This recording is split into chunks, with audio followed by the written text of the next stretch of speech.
Hello viewers, আসসালামু আলাইকুম। শুভ নববর্ষ। কেমন আছেন আপনারা সবাই? আমি আলহামদুলিল্লাহ ভালো আছি।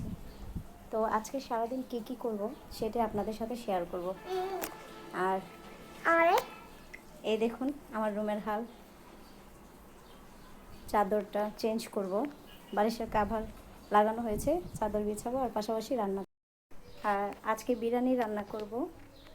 আলু দিব বেশি করে, কারণ আমার বিরিয়ানির আলুটা খুবই ভালো লাগে।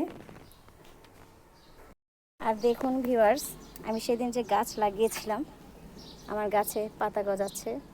আমার দেখে ভীষণ ভালো লেগেছে। আমার মেয়ে তো পুরাই খুশি আনন্দে। এই যে আমার সব ময় মশলা নিয়ে নিয়েছি। আর এখন পেঁয়াজটা বেরেস্তা করবো আগে।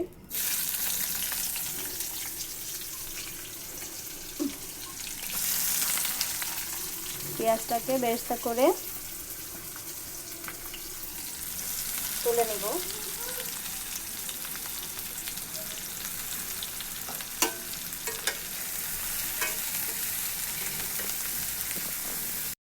টমেটো সালাদ করব। বেরেস্তা করা হয়ে গেল, এটা তুলে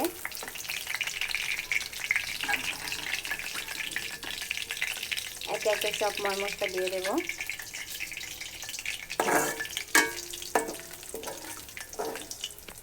ভিউয়ার্স, আমার মশলা কষানো হয়ে গেছে, এখন আমি আলুটা ছেড়ে দিব।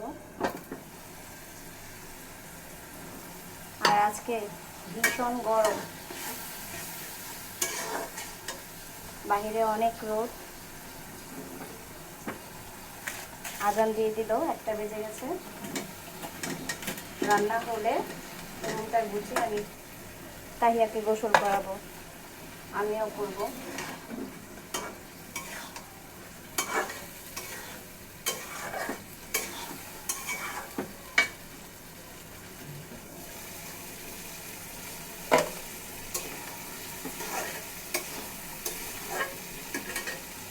আমার আলু কষানো হয়ে গেছে, এখন মাংসটা ছেড়ে দেবো। আর আমি কিন্তু বাঁ হাত দিয়ে রান্না করি, ডান হাত দিয়ে আমি পারি না।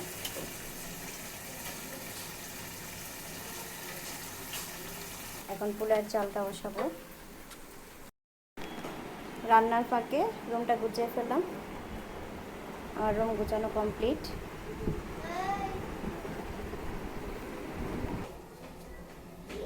পোলার চালটা বসিয়ে দিব।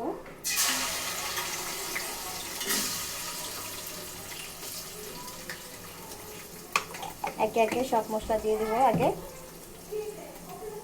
এটা হচ্ছে বিরিয়ানির মশলা, মাংসটাও দিয়েছি।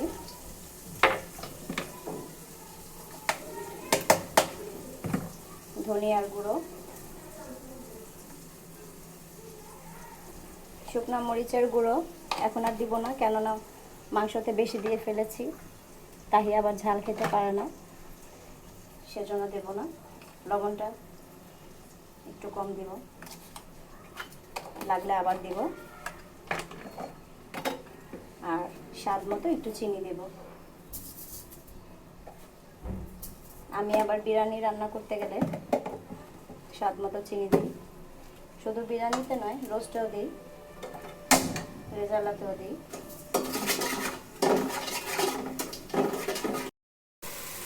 মশলা কষে গেছে, চালটা ছেড়ে দেব। হয়ে গেল আমার বিরিয়ানি রান্না।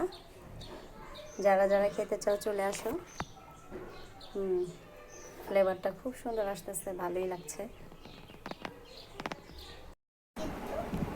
এখন বাজে বিকেল 4টা। তাহিয়াকে সাজাবো, এই শাড়িটা পরাবো তাহিয়াকে, আর এই জুয়েলার্স দিয়ে সাজাবো তাকে। হাসি দাও মা।